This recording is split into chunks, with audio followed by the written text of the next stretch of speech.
Bom dia, meu amigo, minha amiga. Meu nome é Edmar Santos, eu sou médico cardiologista. Hoje vou falar brevemente sobre ressonância nuclear magnética cardíaca. Poxa vida, você deve estar pensando assim, eu conhecia a ressonância nuclear magnética para coluna, para a parte ortopédica, mas para o coração, sim, a ressonância nuclear magnética tem recebido cada vez mais atenção e mais espaço na área de diagnóstico cardiovascular. É um método bastante interessante, bastante preciso, né? Você cria um ambiente eletromagnético, né?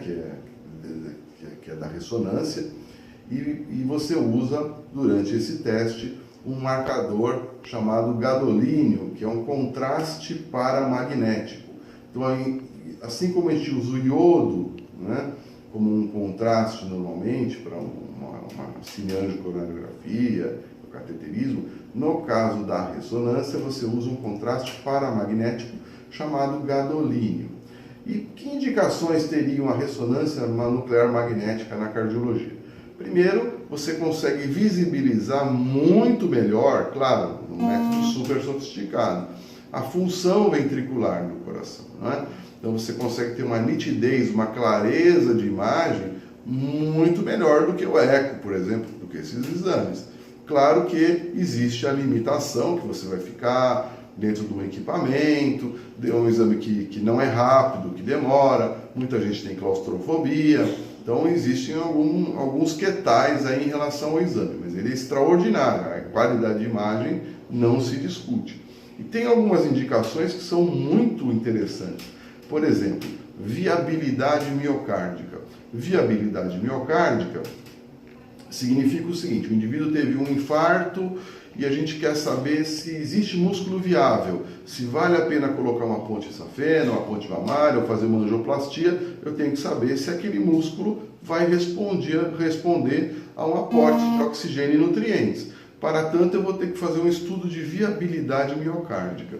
E o padrão ouro hoje para viabilidade miocárdica é a ressonância nuclear magnética com gadolínio. Por quê? Esse gadolínio ele penetra no espaço extracelular e ele mostra de uma forma clara se existe músculo ali ou se existe necrose. E para tanto ele usa uma técnica chamada de realce tardio. Então, se demora muito aquele gadolínio fica muito tempo no músculo e fica muito branco, é sinal que existe um realce tardio muito grande e, portanto, não existe músculo viável, ou existe mais músculo necrosado, né? Enquanto que, por quê? Porque aí o gadolínio está penetrando tanto nas células que perderam as membranas, quanto no espaço extracelular. Então pega uma região grande e ficou inundado de gadolínio. Você perdeu uma porção de células, né? Então é natural que isso ocorra. Então dá para ter uma ideia muito precisa, mas muito precisa mesmo, acerca se o músculo miocárdio vai responder ou não a um processo de revascularização, quer seja ele cirúrgico, quer seja via angioplastia. Uma outra indicação que tem recebido cada vez mais atenção são nos casos, por exemplo, de miocardiopatia hipertrófica, quando o músculo ele é muito espesso. Quem tem miocardiopatia hipertrófica comumente tem um risco aumentado de morte súbita, né? A gente já teve casos de atletas aí fazendo esporte que morreram, miocardiopatia hipertrófica. Então é uma doença em que existe tem várias formas de apresentação. Às vezes é só na região apical, que chama doença de Yamaguchi, às vezes é só o septo interventricular que é acometido, e de toda sorte acontece uma alteração na composição celular das células que compõem esse miocárdio.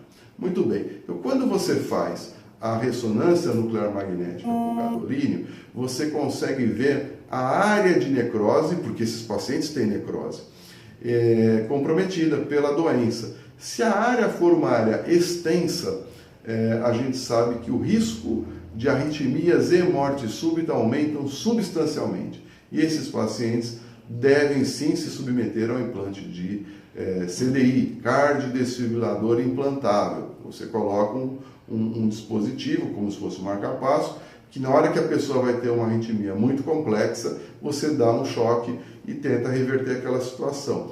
Qual o limite de comprometimento de necrose miocárdica para você falar se tem ou não uma área extensa de necrose? É 20%. 20% é o cut-off point, é o ponto de corte no qual você vai indicar o CDI ou não. Então, a ressonância nuclear magnética, a primeira questão, sim, ela tem sua utilidade na cardiologia. 2, ela vem crescendo em importância. 3, a qualidade da imagem é muito boa. E 4, ainda existe um problema de custos e pressão dos planos de saúde para que não se solicite esse exame, o que é uma pena, porque poderia beneficiar mais gente. Um grande abraço, tenha um ótimo dia. Tchau!